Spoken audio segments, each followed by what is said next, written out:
Assalamualaikum warahmatullahi wabarakatuh. Bagaimana kabar solih dan solihah? Semoga senantiasa dalam keadaan sehat ya. Alhamdulillah, bertemu lagi dengan Ustadzah.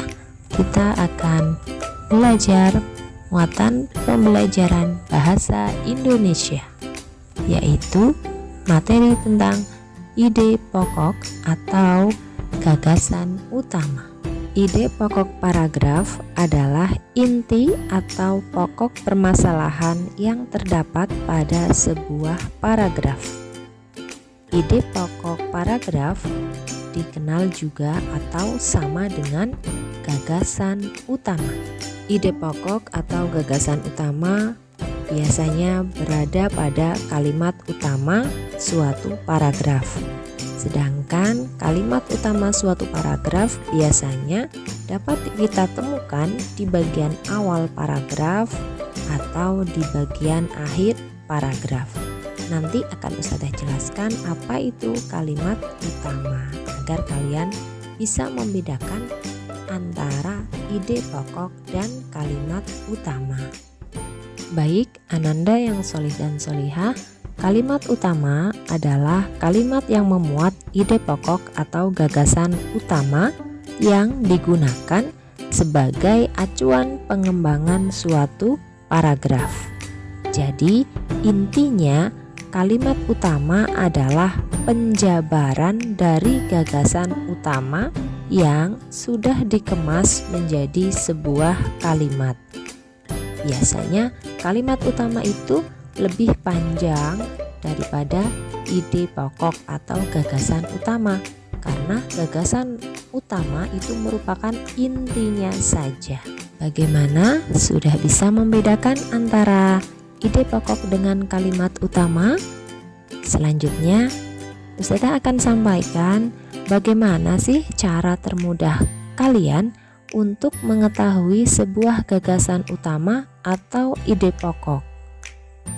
Caranya adalah kita ajukan pertanyaan di dalam hati kita ketika kita telah membaca suatu paragraf.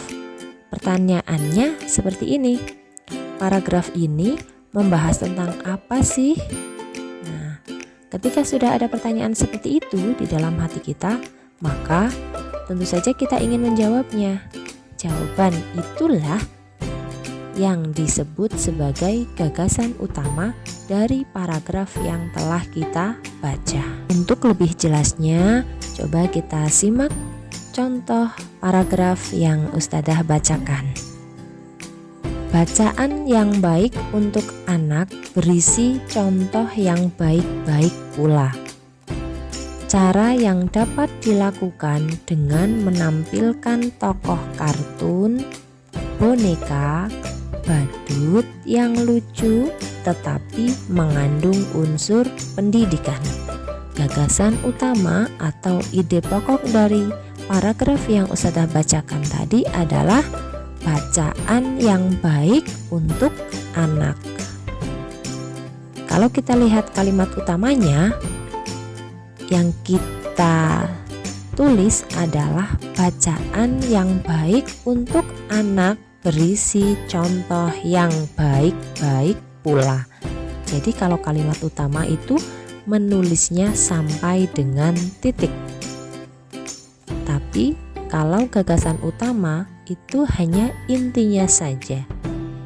Akan tetapi tidak menutup kemungkinan ketika menjumpai suatu soal, gagasan utama kadang juga ditulis lengkap seperti penulisan kalimat utama. Seperti itu ya. Baik, Ananda yang soleh dan solehah, materi kali ini tentang ide pokok atau gagasan utama Ustadzah cukupkan. Apabila ada yang kurang jelas, silahkan ditanyakan kepada Ustadzah. Insya Allah akan Ustadzah jawab. Untuk materi selanjutnya nanti akan Ustadzah sampaikan pada video pembelajaran berikutnya, yaitu tentang bagaimana cara mengembangkan ide pokok paragraf menjadi sebuah paragraf yang utuh. Sampai jumpa dan sampai bertemu kembali di lain kesempatan. Assalamualaikum warahmatullahi wabarakatuh.